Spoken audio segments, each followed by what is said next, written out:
인생을 조용히 되돌아보는 시간입니다. 당신은 지금 어떤 마음으로 이 목소리를 듣고 계신가요? 그냥 습관처럼 틀어두신 걸 수도 있고, 유난히도 오늘 마음이 무거워서일 수도 있겠습니다. 혹시 억울한 마음이 아직 마음 한쪽에 남아 있으신가요?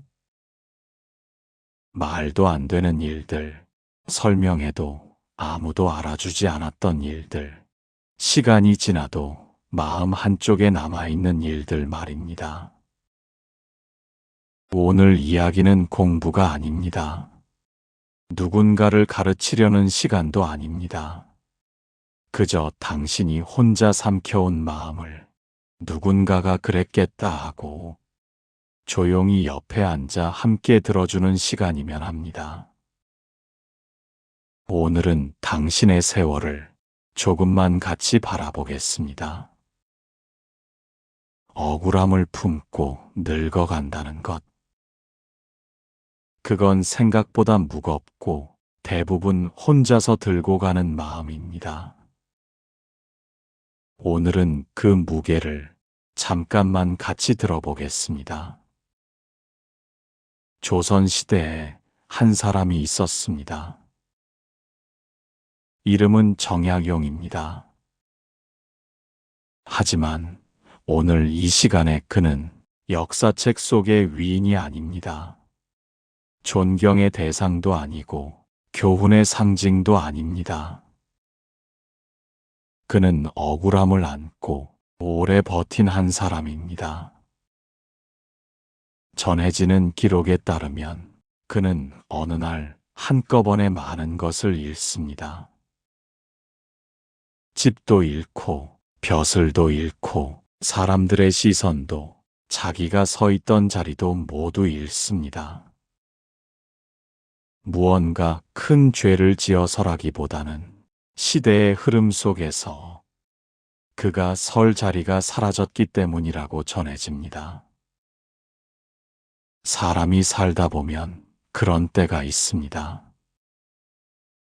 내가 일부러 망친 것도 아닌데 어느 순간부터 세상이 나를 조용히 밀어내는 것 같은 때에 설명하면 할수록 말이 더 어긋나고 말을 줄일수록 마음이 더 무거워지는 때입니다. 정약용은 그렇게 강진으로 유배를 갑니다.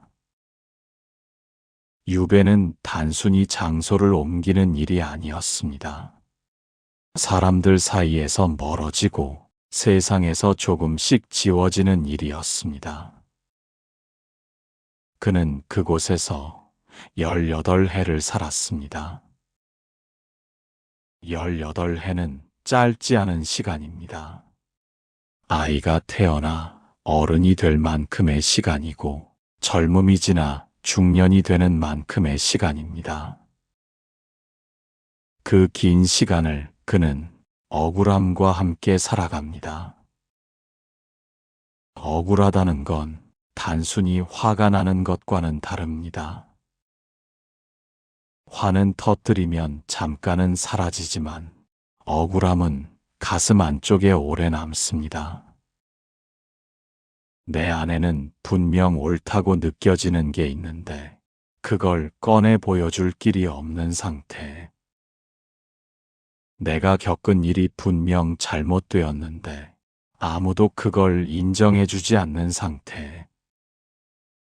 억울함은 화처럼 터뜨리고 끝낼 수 있는 감정이 아니라 가슴 안쪽에 오래 남는 마음입니다.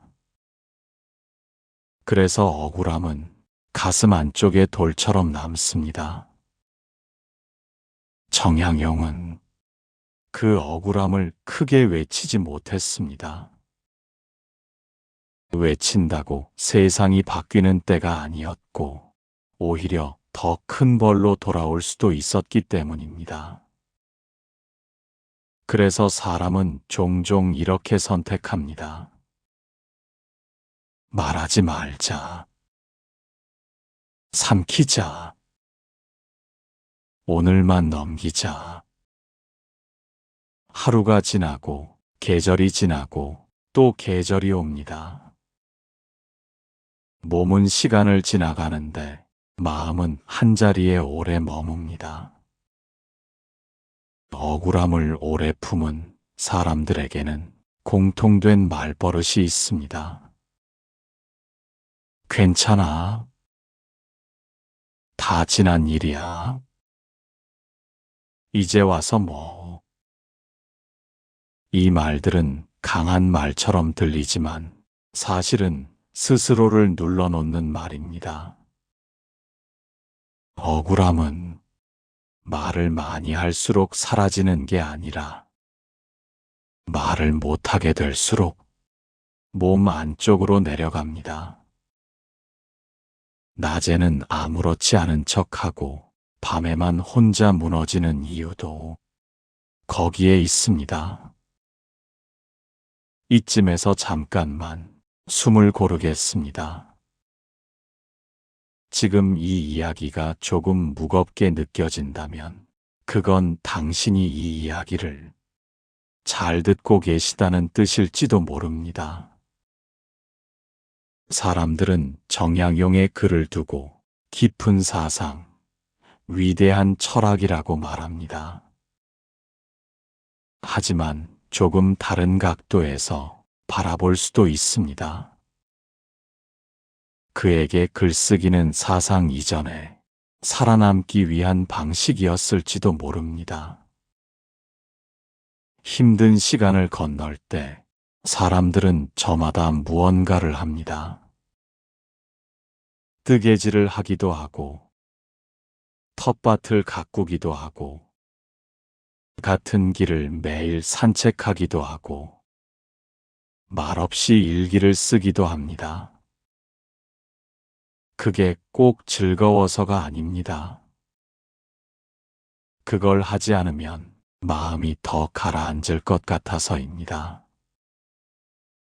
정약용에게 글쓰기가 그런 자리였을 수 있습니다. 글을 쓰는 동안만은 자신이 완전히 쓸모없는 사람이 아니라는 감각을 조금은 붙잡을 수 있었을 테니까요. 하지만 글을 쓴다고 해서 외로움이 사라지는 것은 아닙니다. 정약용에게도 가족이 있었습니다. 하지만 유배지에서는 그들과 함께 살 수 없었습니다. 전해지는 편지들을 보면 그는 가족을 걱정하는 말은 자주 남깁니다. 하지만 편지들 속에는 정작 자신의 마음은 많이 드러나지 않습니다. 사람은 사랑하는 사람 앞에서 약해 보이고 싶지 않을 때가 있습니다. 그래서 낮에는 괜찮은 척하고 밤에만 혼자 무너집니다. 그런 밤은 아무에게도 보이지 않아서 더 깊습니다. 지금 이 대목에서 당신 마음속에도 조용히 떠오르는 얼굴이 있다면 굳이 밀어내지 않으셔도 됩니다. 오늘은 답을 내리는 시간이 아니라 그저 마음이 지나가는 걸 지켜보는 시간입니다. 오늘은 억울함을 해결하지 않아도 됩니다. 잊어버리려고 애쓰지 않아도 되고 용서하지 않아도 됩니다. 그저 그 마음이 있었다는 사실만 인정해도 됩니다. 정약용도 그렇게 하루를 넘겼을 겁니다. 그리고 아마 당신도 그렇게 많은 하루를 건너오셨겠지요.